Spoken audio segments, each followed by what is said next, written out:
महाभारत का महासंग्राम अपने अंतिम चरण में था। कुरुक्षेत्र की भूमि पर मरणासन में पड़ा दुर्योधन अपनी अंतिम सांसें गिन रहा था कि तभी एक धीमी सी आहट हुई और भगवान श्री कृष्ण दुर्योधन के समक्ष प्रकट हुए।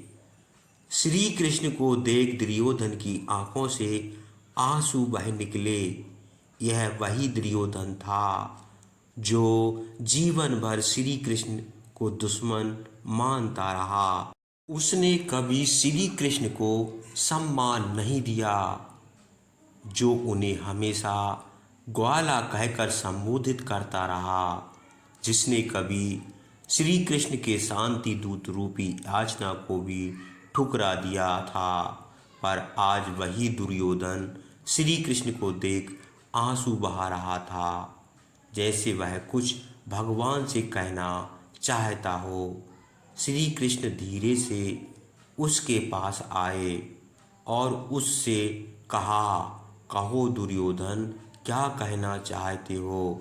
दुर्योधन कांपती आवाज में भगवान श्री कृष्ण से बोला, हे माधव, मैंने जीवन भर आपसे द्वेष किया है, पर आज मृत्यु से पहले मैं आपसे सत्य कहना चाहता हूँ।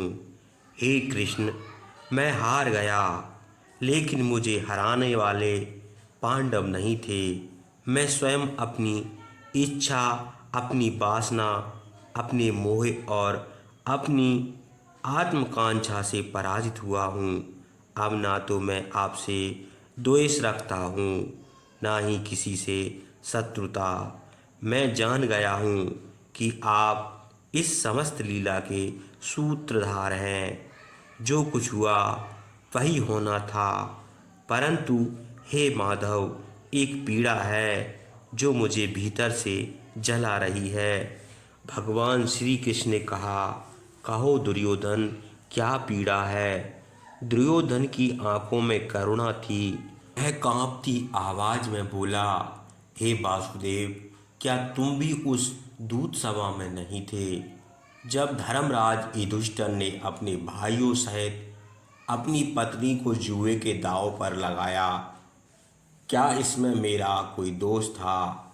जुए में हारने के बाद द्रौपदी मेरी दासी बन गई थी, और जब मेरी आज्ञा से दुशासन द्रौपदी को बालों से पकड़कर घसीटता हुआ राजसभा में लाया और द्रौपदी का चीरहरण करने का प्रयास किया, मैं स्वीकार करता हूँ कि मैंने उसे अपमानित किया।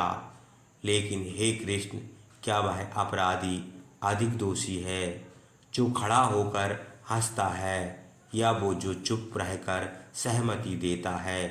क्यों नहीं बोले भीष्म पितामह, क्यों नहीं उठे गुरु द्रोण, क्यों नहीं ललकारा धर्मराज युधिष्ठिर ने। फिर तुम वासुदेव, जब वह स्त्री लाज की भीख मांग रही थी, तब तुमने चीर तो बढ़ाया, पर क्या सभा में एक भी व्यक्ति को रोक सके।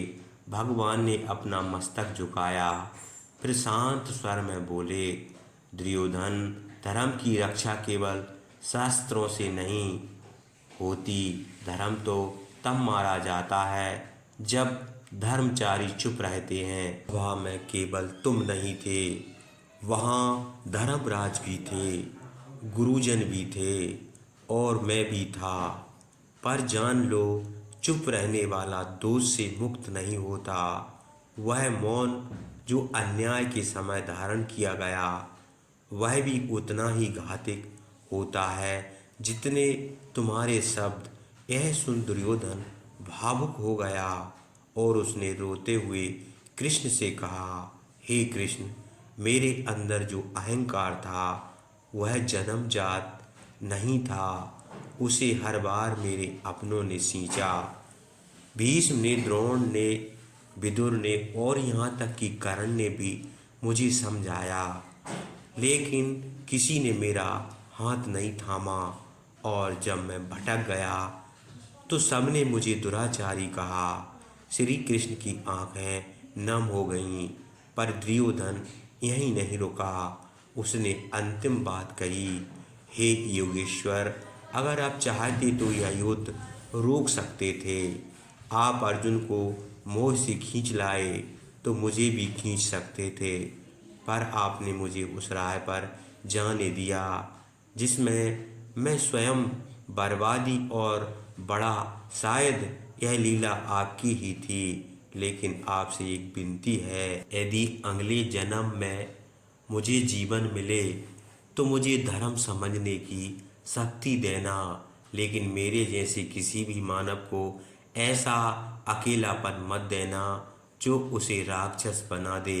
मेरे भीतर भी एक पुत्र था, एक भाई था, एक प्रेमी था, पर कोई उसे देख नहीं पाया। और यह कहते कहते दुर्योधन की आंखें हमेशा के लिए बंद हो गईं।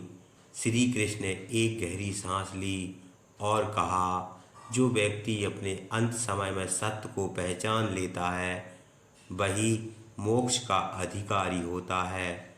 और दुर्योधन अब वह अभिमानी राजा नहीं रहा, अब वह केवल एक आत्मा है जो पश्चाताप से मुक्त हुई है।